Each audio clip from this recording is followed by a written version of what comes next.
बिस्मिल्लाहिर्रहमानिर्रहीम। अस्सलाम वालेकुम। क्या हाल है, कैसे हैं? आई होप कि आप सब ठीक होंगे, खैरियत से होंगे। मैं हूं मारिया अंसारी और ये है आपका अपना YouTube channel Maria beauty tips. तो कैसे हैं आप? आई होप कि आप सब ठीक होंगे। तो चलिए फ्रेंड्स, शुरू करते हैं आज का वीडियो। और आज हम बात करेंगे झटपट फेस पॉलिशर के ऊपर, जो कि आपको स्किन को बनाएगा बहुत ही यंग, ग्लोइंग और चमकदार।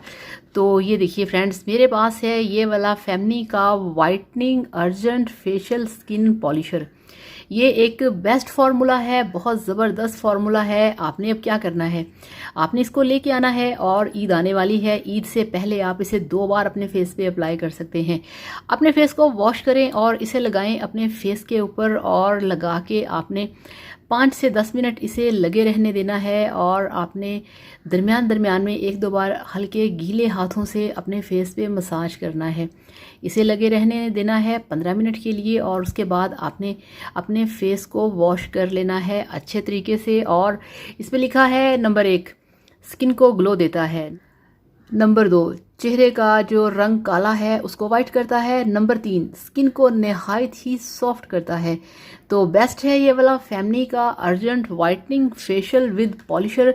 ये बहुत ही ज़बरदस्त है। ये मार्केट से आपको 30 रुपये में मिल जाएगा। इस तरह से इसके अंदर एक साशे पैक होता है। तो ये आप लेके आएँ, आप इसे एक टाइम के लिए यूज़ कर सकते हैं। आप इसे लगाइए अपने हाथों पे, अपनी नेक पे, अपने फेस पे, और फिर देखिए इसका कमाल कि आप हैरान हो जाएंगे कि एक छोटी सी पैकेजिंग के अंदर आपको इतना ज़बरदस्त और परफेक्ट फार्मूला मिला है, जो कि आपकी स्किन को वाइट करेगा, चमकदार करेगा, और आपकी स्किन के अंदर जज्ब होके आपकी स्किन को देगा एक नया ग्लो। तो इस तरीके से ये वाला फेमनी का whitening urgent facial skin polisher best है। सो आप इसे लगाइए, इसे यूज़ करिए और फिर मेरे साथ इसका रिजल्ट शेयर करिएगा। Thank you so much. अल्लाह हाफिज़, बाय बाय।